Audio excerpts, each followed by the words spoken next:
Bonjour à toutes et à tous, j'espère que vous allez bien. Je suis trop contente de vous retrouver aujourd'hui. Dans cette vidéo, je vais partager avec vous des expériences qui m'ont mis du baume au cœur. Et ce qui est drôle, c'est que ce sont des expériences relevant du savoir-vivre. Pas très étonnant, puisque le but du savoir-vivre, c'est de rendre la vie plus facile pour tout le monde, de faire en sorte que les échanges se passent bien, que l'on ne gêne pas les autres, de respecter les autres. Donc voilà, j'avais très envie de faire cette vidéo et je trouve ça très inspirant de partager des belles choses que l'on voit. N'hésitez pas vous à partager vos belles anecdotes dans les commentaires, des expériences qui vous ont marqué. On pourrait même d'ailleurs parfois parler de morale. Et si ça me parle, je ferai peut-être une vidéo en reprenant vos anecdotes à vous et puis on en discutera tous ensemble. Juste avant de passer à ma première anecdote, je voulais vous annoncer que je reprends le challenge un vlog par jour et ça sortira au mois d'avril. Donc tenez-vous prêts pour avoir une vidéo par jour au mois d'avril. Première anecdote.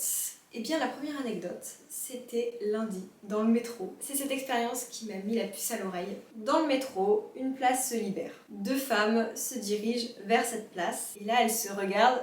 Les deux voulaient s'asseoir à cette place. La plus jeune cède à la plus âgée. La plus âgée la remercie, elle s'assoit. Et là, il y avait un homme à côté qui se lève et qui laisse la place à cette jeune fille qui a cédé sa place. Elle le remercie, elle s'assoit. Et cet homme, qui se retrouve maintenant debout, se fait offrir de nouveau une place par un homme qui, cette fois-ci, était plus âgé, mais il dit « Allez-y, asseyez-vous monsieur, je descends à la station suivante ». Ça s'est enchaîné en une minute. C'était assez incroyable. 3 personnes qui ont cédé leur place. Et j'étais là, spectatrice de ça, et je me suis dit « Waouh, c'est fou de faire passer le bien-être des autres avant le sien, et surtout d'observer ce qui se passe autour. Et quand quelqu'un fait un beau geste, on va faire un beau geste, et le beau geste nous le sera rendu. » Je sais pas si vous voyez ce que je veux dire, mais en gros, quand on donne, on reçoit.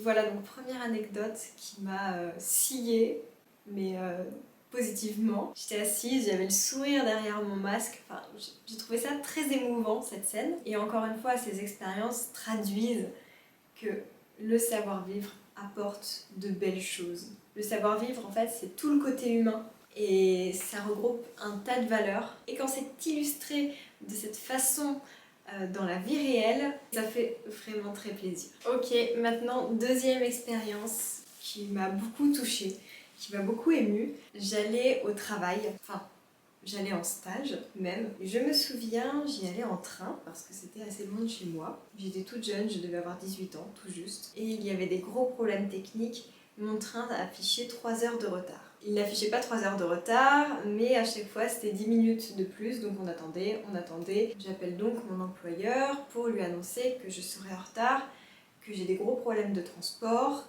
que je ne peux pas faire sans, mes parents sont au travail, ils ne peuvent pas m'emmener, je dois attendre mon train. Et mon employeur me dit c'est pas grave, au lieu de finir à 17 h ce soir, tu finiras à 20 h. Je précise que c'était un stage, que je n'étais pas rémunérée, que dans mon stage j'étais clairement prise pour un larbin. Je ne faisais rien de ce que j'étais censée faire. J'étais tout le temps à la vente alors que j'étais censée être dans les bureaux à faire des statistiques, etc.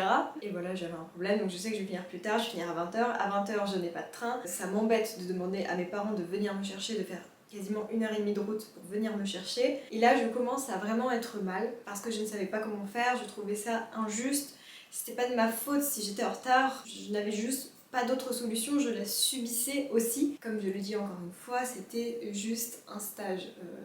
Il n'y avait pas de salaire, je comprends que quand il y a un salaire, il faut faire ses heures. Enfin, j'avais trouvé ça pas cool et en plus ça me mettait dans l'embarras. Et sur ce quai de gare, il y avait une fille, je me souviens encore d'elle. Je me souviens de ce moment comme si c'était hier. Et elle vient me voir et elle me dit « Tu sais quand le train va partir ?» En fait, elle savait que je ne savais rien et elle a juste fait cette approche parce qu'elle a vu que mon visage commençait à se décomposer, que j'étais en situation de stress. Et donc je lui réponds gentiment que non, je ne sais pas. Elle s'éloigne un petit peu et le train arrive, donc 3 heures plus tard. Je m'assois dans le wagon et là, elle vient se mettre à côté de moi. Elle me demande si elle peut s'asseoir à côté de moi alors que dans le train, il y avait plein de places, quoi. Moi, je lui dis oui, évidemment, ça me faisait plaisir d'avoir quelqu'un avec qui partager le trajet. Et là, on se met à parler et j'apprends qu'elle travaille dans un magasin juste en face du mien. On discute et elle me demande comment se passe mon stage. Donc, je lui dis ce qui se passe. Je lui raconte aussi cette histoire-là. Elle me dit mais c'est pas possible, tu ne peux pas continuer dans cette situation, tu dois trouver un meilleur stage pour apprendre des choses et puis aussi quelqu'un de plus cool qui a de la reconnaissance envers toi. Et là je réalise que en effet ce serait peut-être bien que je change de stage parce que je suis censée y rester 2 ans. Donc déjà au bout de 8 mois c'était très compliqué. Et elle me dit voilà, avant je travaillais là, tu dis que tu viens de ma part, que tu as besoin d'un stage et tu verras ça se passera 1000 fois mieux. Je me dis bon d'accord, donc je vais à ce stage. Je me présente, et là la patronne, premier abord assez dur, ouais, genre un peu rien à faire de moi. Et je lui dis, je viens de la part de... Non. Et là elle dit, ah! Et en fait cette fille que j'ai rencontrée dans le train a appelé cette personne pour lui dire que voilà, je cherchais un stage, elle lui a dit que j'étais une fille exceptionnelle, que... alors qu'elle me connaissait à peine en fait. Et donc là la patronne a accepté de me prendre. J'ai dit bon, tant mieux, en plus c'était à 10 minutes à pied de chez moi, donc c'était tellement plus pratique pour moi et surtout j'allais pouvoir avoir des missions en cohérence avec mes études. Donc je suis heureuse. Bon, quand j'ai annoncé que je ne restais pas à l'autre entreprise, voilà, je m'en suis un peu pris plein la gueule, mais en même temps faut pas trop s'étonner. Et le comportement le plus incroyable dans tout ça, c'est cette jeune fille qui a vu une autre personne en situation de détresse, elle a été vers elle et en fait elle l'a pas lâchée. Elle a fait ce qu'elle a pu, elle a trouvé des solutions. Enfin, moi je l'ai longtemps vue comme un ange, dans le sens où j'avais rien à lui apporter. Elle ne me connaissait pas, elle ne savait pas si j'étais une personne sérieuse, elle ne savait pas si j'étais une travailleuse, tout ce qu'elle a pu dire à son ancien employeur. Et en fait elle l'a quand même dit, elle l'a quand même fait, elle a appelé la personne alors que c'est juste une rencontre de 20 minutes dans le train. Voilà, ça m'a beaucoup touchée. Je pense toujours à cette personne, que je vois toujours comme un ange d'ailleurs. Alors après je l'ai revue quelques fois, je suis toujours en contact avec elle sur les réseaux sociaux et voilà, j'ai beaucoup d'amour pour cette personne. En fait ça m'a montré beaucoup de bienveillance et ça m'a fait chaud au cœur, vraiment, et elle m'a sortie d'une situation très compliquée pour moi, je lui en suis très reconnaissante. Et au final ça s'est super bien passé dans mon nouveau stage et j'ai eu des missions qui correspondaient bien plus à ma formation. Ensuite la troisième anecdote remonte bien plus, j'étais au collège, j'avais 12 ans. Je venais d'intégrer un nouveau collège parce que j'avais déménagé, mon papa est militaire et donc j'ai pas mal déménagé quand j'étais petite. Donc à 12 ans j'arrive dans un autre collège, j'étais déjà assez perturbée parce que évidemment je ne connaissais personne. À l'époque j'étais une petite fille très timide, j'avais du mal à rentrer dans des groupes sociaux. Et donc j'allais au collège à vélo, du moins ça a duré 2 semaines parce qu'après j'y allais à pied. Mes premières fois où je partais à vélo seule, donc c'est parti. Et en fait arrivé au garage à vélo, au collège, je ne savais pas comment attacher mon vélo. Et j'étais dans une panique. J'étais là et pour moi il fallait que j'attache mon vélo sinon j'allais me le faire voler. Alors qu'au final pas du tout. Je suis arrivée, en fait je venais d'un collège de ville et je suis arrivée dans un collège de campagne.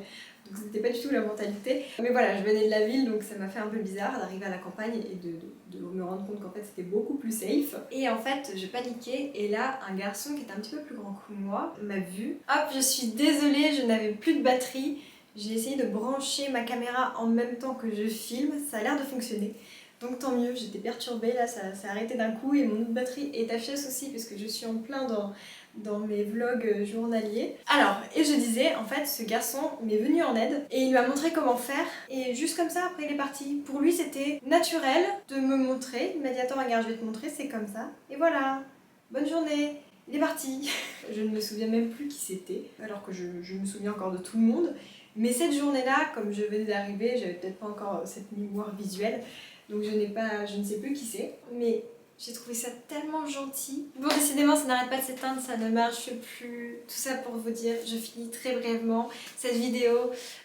Voilà, ce jeune garçon, ça m'a aussi marqué, c'est parce qu'il a eu une bonne éducation. Donc voilà, c'est inspirant pour quand j'aurai des enfants, de leur apprendre à aider les autres. Je trouve que c'est très important. J'essaye d'être la première dans la rue à aider quelqu'un dès qu'il en a besoin. Par exemple, la dernière fois, j'ai vu une femme tomber à vélo. Je suis la première à avoir couru dans sa direction pour l'aider à se relever.